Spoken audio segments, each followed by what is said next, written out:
नमस्कार दोस्तों, इतिहास गवाह है में आपका स्वागत है। आज इस एपिसोड में हम डिस्कस करेंगे यूनिफिकेशन ऑफ इटली। पिछले एपिसोड में हम लोगों ने बात करी थी जो रिवॉल्ट्स थे ऑफ 1830, 1848 और इन रिवॉल्ट्स का क्या रिज़ल्ट हुआ, कैसे इन रिवॉल्ट्स में हम फिर वही एक झलक देख सकते थे of some of the ideas that originated in French Revolution. How did revolt spread across different countries? What was the result of it? और हमने पहले भी एक बात करी थी जो हमने कहा था जो मॉडर्न नेशनलिज्म है उसका जो एक आइडिया था वो वेस्टर्न यूरोप में उसने अलग तरीके से इम्पैक्ट किया, क्योंकि वेस्टर्न यूरोप की कंट्रियाँ पहले ही थोड़ी सी प्रोग्रेसिव हो चुकी थी, तो यहाँ पर रिप्रेजेंटेटिव गवर्नमेंट की डिमांड बढ़ने लग गई थी। फिर यूनिफिकेशन ऑफ इटली और जर्मनी में को वो इस तरीके से इम्पैक्ट करेगा कि ये जो रीजन्स थे इटली और जर्मनी के जो यूनाइटेड नहीं थे, now nationalism, modern nationalism will impact them in such a way कि उनमें यूनिफिकेशन की डिमांड्स उठने लगेंगी। और जो ईस्टर्न यूरोप था उसमें वो डिसइंटीग्रेशन के मामले में काम करेगा। The idea of modern nationalism will lead to disintegration of Ottoman, Habsburg and Russian empire. तो इस तरीके से ये इम्पैक्ट हमको अलग अलग जगह पर देखने को मिलता है।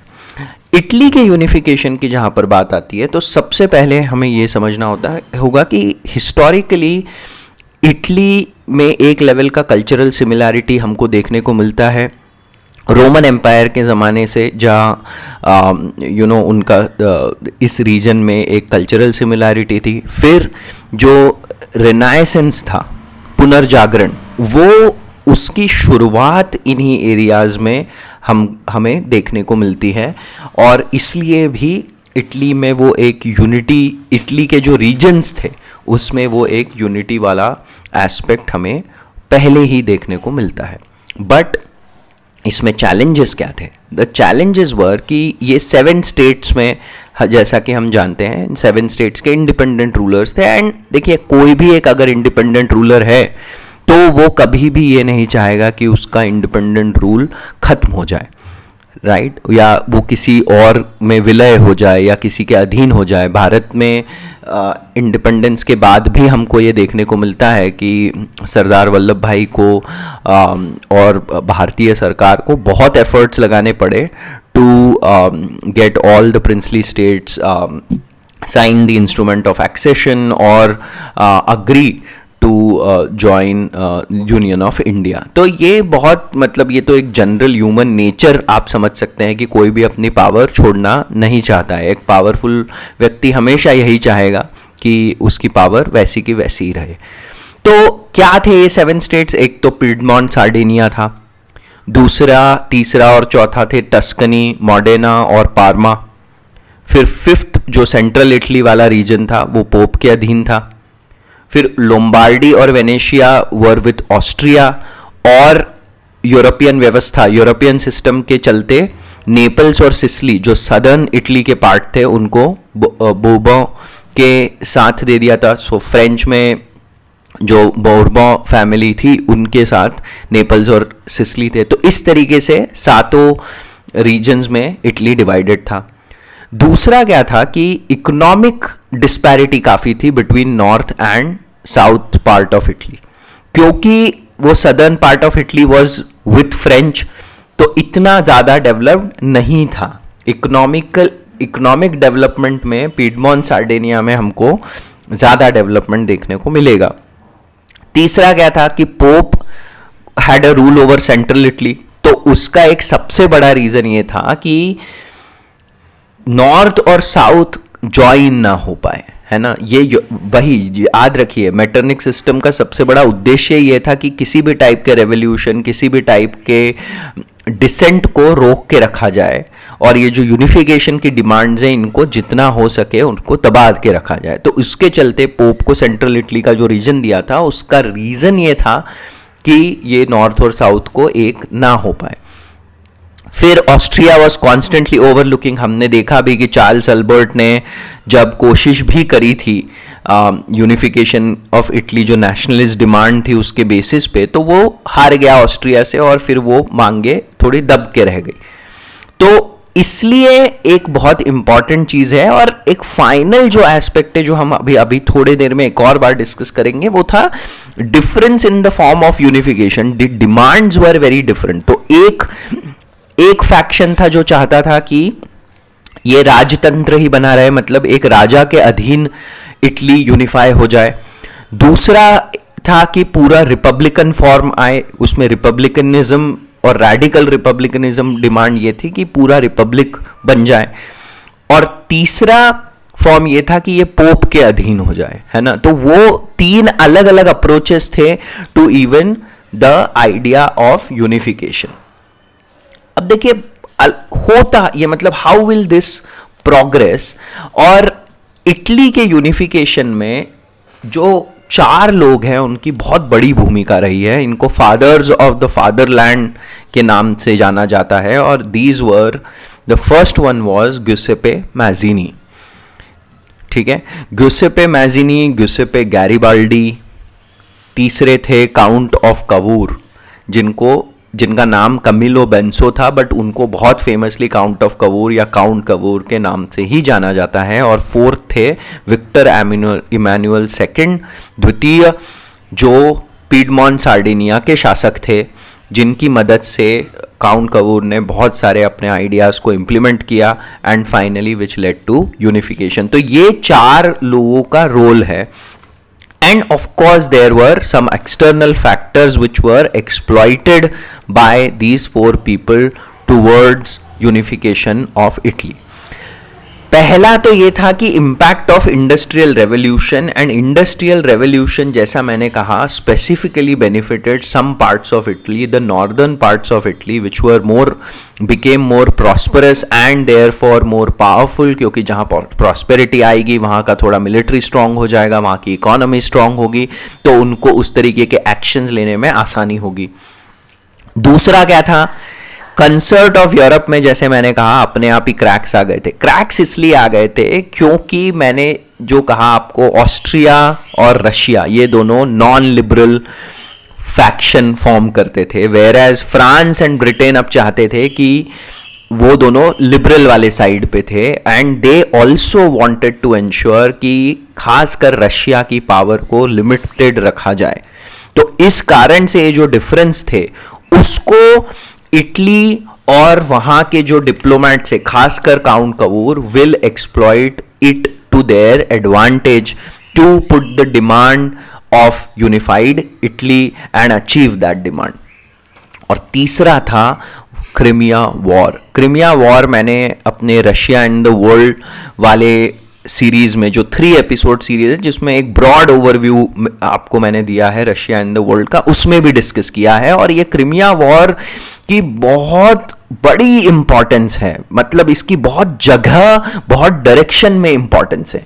तो क्रिमिया वॉर की इंपॉर्टेंस सबसे पहले आपको यूनिफिकेशन ऑफ इटली में भी देखने को मिलेगी, क्योंकि इसमें क्या होगा कि France and Britain are now trying to limit Russia, ठीक है, और रशिया को लिमिट करने के चक्कर में, मतलब ये दोनों वरीड है because of Russia's expensive tactics, और वो देख रहे हैं कि रशिया का बाल्कन्स में भी बहुत ज़्यादा इन्फ्लुएंस बढ़ गया है, ठीक है। तो अब वो चाहते हैं कि भाई रशिया को लिमिट करें, एंड इसलिए वो क्या करते हैं, फ्रांस एंड ब्रिटेन इस पूरे मामले में ऑटोमन को सपोर्ट करते हैं अगेंस्ट रशिया।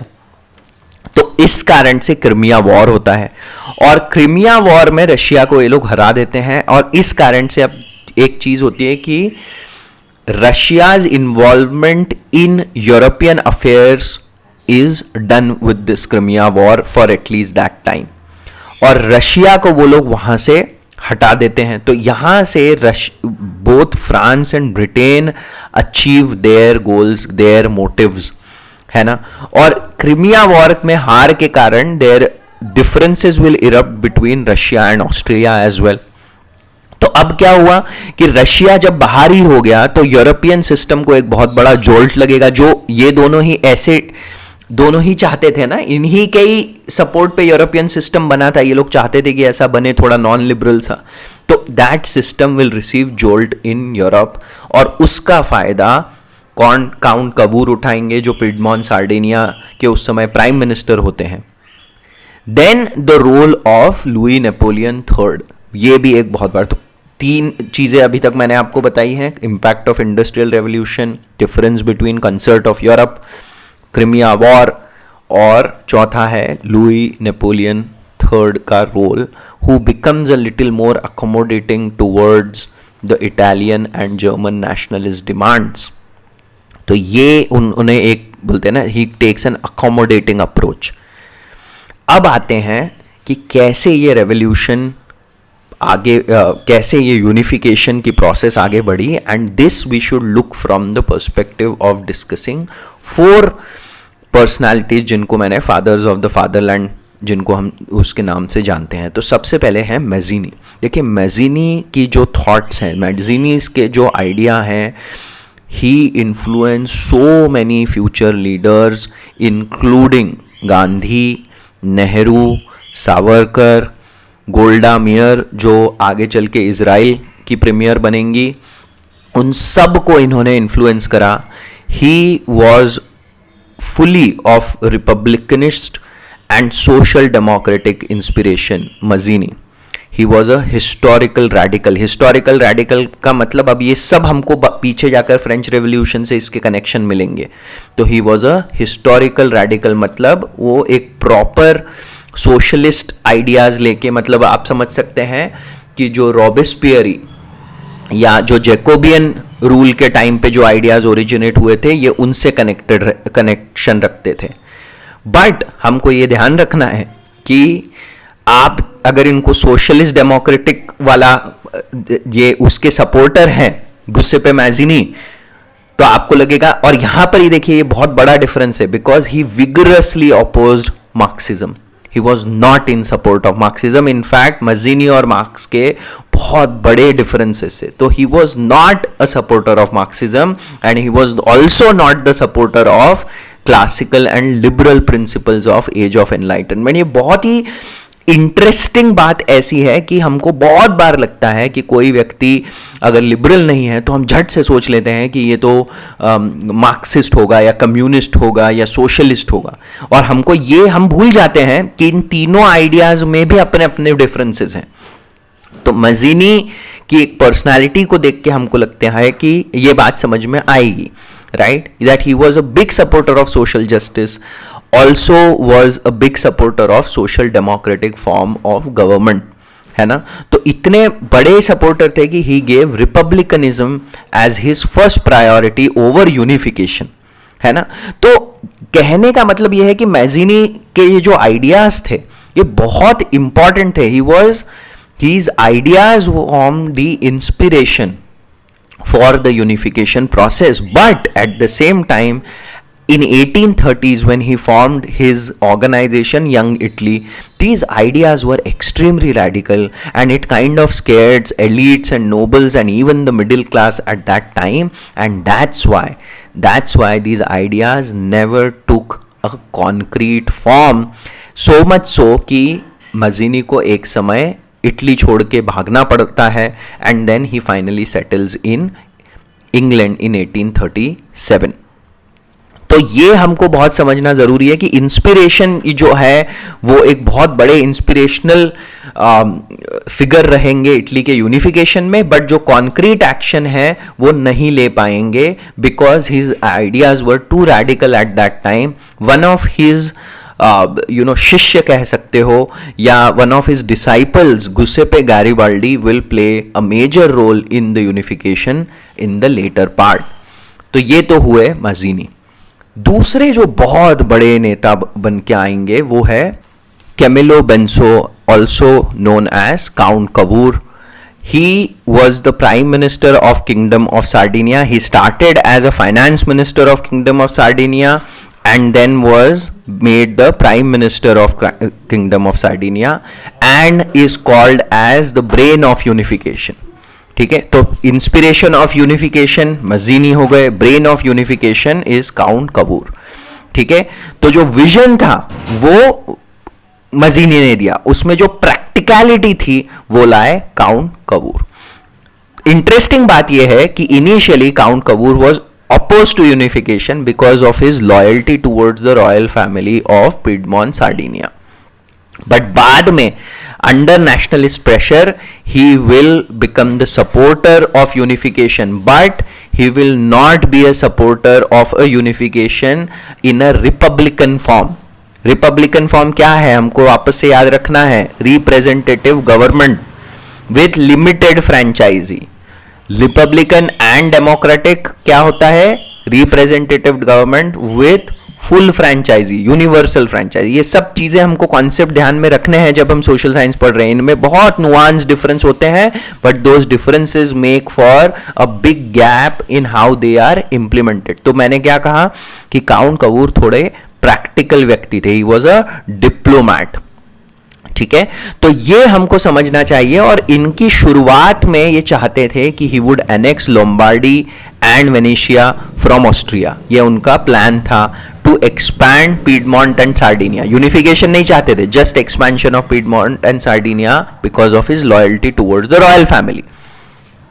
अब क्या होगा, धीरे धीरे he will become pro champion of unification. तो इसमें ये यूनिफिकेशन के जो प्रोसेस में इन्होंने क्या किया, दो तीन बहुत इंपॉर्टेंट काम करे काउंट कवूर ने। सबसे पहले he made piedmont Sardinia internally strong and powerful. इसके लिए इन्होंने बहुत सारे ट्रेड ट्रीटी साइन करे इंग्लैंड, फ्रांस, बेल्जियम, इन सारी कंट्रीज से, जिसके कारण इनका ट्रेड बढ़ने लग गया एंड इकोनॉमी स्ट्रांग हुई। फिर he formed Piedmontese agricultural society to give boost to agriculture, bring new practices, new equipments, new tools and techniques, तो जिससे एग्रीकल्चर स्ट्रांग हुआ। Then he expanded the rail network, he brought the steamships and building of steamships and that industry to Piedmont Sardinia। तो इन सब कारणों से ये Piedmont Sardinia को economically strong बनाएंगे and will also help strengthen its military, ठीक है। He was a liberal, by the way. Count Cavour was a liberal but was enemy of republicans and did not like revolutionary approaches, ठीक है। जो दूसरा इन्होंने बहुत बड़ा काम किया वो था कि इन्होंने जो विक्टर इमैनुअल थे उस समय के पीडमोंट के शासक, उनको आइडियाज दिए कि देखो टर्न दिस क्रीमिया वॉर के जो आफ्टर मैथ है towards us gaining some power against Austria. मैंने क्या कहा, ऑस्ट्रिया अकेला पड़ गया था। तो क्रीमिया वॉर में क्या होगा, 1855 में Piedmont will send its army to fight with Britain and France, and that ensured that they have a place in the Congress of Paris that was held after the Crimea War। और फिर उन्होंने क्या किया, Count Cavour used it to internationalise the issue of unification against Austria. ये उन्होंने एक stage की तरह यूज किया। फिर एक बहुत इंटरेस्टिंग काम होगा, there was an Italian, Felice Orsini. He will attempt to assassinate Napoleon III but will fail and will be jailed, and then he will write a letter in which he will say कि देखो ऐसा है कि please set my country free, you will receive blessings of 25 million people, but if you don't, same attempts will be made again and again by someone else, तो set my country free। और set my country free का मतलब क्या है, Napoleon जो France का किस पे अधिकार था, सिसिली और नेपल्स पे, तो इन्होंने इसकी डिमांड लाइक इटली के यूनिफिकेशन में इस तरीके से जब एक लेटर लिखा तो उससे नेपोलियन 3 भी थोड़े से मॉडिफाई हुए, सोचने लग गए about some joint operation against Austria with the help of Piedmont and Sardinia. तो 1858 में नेपोलियन 3 विल साइन प्लॉम्बेयर्स की ट्रीटी। तो प्लॉम्बेयर्स की ट्रीटी में क्या है, ये बोलेंगे कि सवॉय और नीस जो हैं वो मुझे दे दो in exchange for French help with Modena, कि मॉडेना पे पीडमोंट सार्डिनिया मॉडेना को एनेक्स करेगा और अगर ऑस्ट्रिया बीच में आया तो हम उसको पीडमोंट सार्डिनिया को सपोर्ट करेंगे। बट एक्चुअली लड़ाई होगी, ऑस्ट्रिया बीच में आएगा और नेपोलियन थ्री क्या करेंगे, उधर पीछे से जाके ऑस्ट्रिया के साथ ही विला फ्रांका साइन कर लेंगे, आर्मिस्टिस ऑफ विला फ्रांका, तो जिससे बहुत बड़ा धक्का लगेगा ये यूनिफिकेशन के एफर्ट्स को। बट होगा क्या कि जो ऑस्ट्रिया के साथ टर्म्स अग्री होंगे उसमें एक पार्ट ये होता है कि restoration of power of Tuscany, Parma and Modena, जो कि कैरिड आउट ही नहीं किया जाता, जो कि इंप्लीमेंट ही नहीं किया जाता। तो अब क्या होगा, टस्कनी, मॉडेना और पार्मा में प्लेबिसाइड, याद है आपको, जनमत संग्रह करा दिया जाएगा। प्लेबिसाइड का हमने फर्स्ट इंस्टेंस कब देखा था, नेपोलियन के टाइम पे, कि उसने भी खूब प्लेबिसाइड करा है। तो यहां पे प्लेबिसाइड करा जाएगा which will heavily favour the unification with Piedmont Sardinia, and then Piedmont will also gain Lombardy from Austrian empire. तो ये एक बहुत बड़ा फायदा होगा, and it was Count Cavour who was behind this whole diplomatic process. And then finally अब role आएगा Giuseppe Garibaldi का, who will threaten to unilaterally invade Naples and Sicily, और वहां पर ये एक्चुअली जाकर इन्वेजन करेंगे और वहां पे अधिकार जमा लेंगे। तो वो बूर्मो के जो राज्य है जो उनकी संरक्षण में रखा गया था उसको उखाड़ फेंकेंगे, and he will form a sort of government in Sicily and Naples.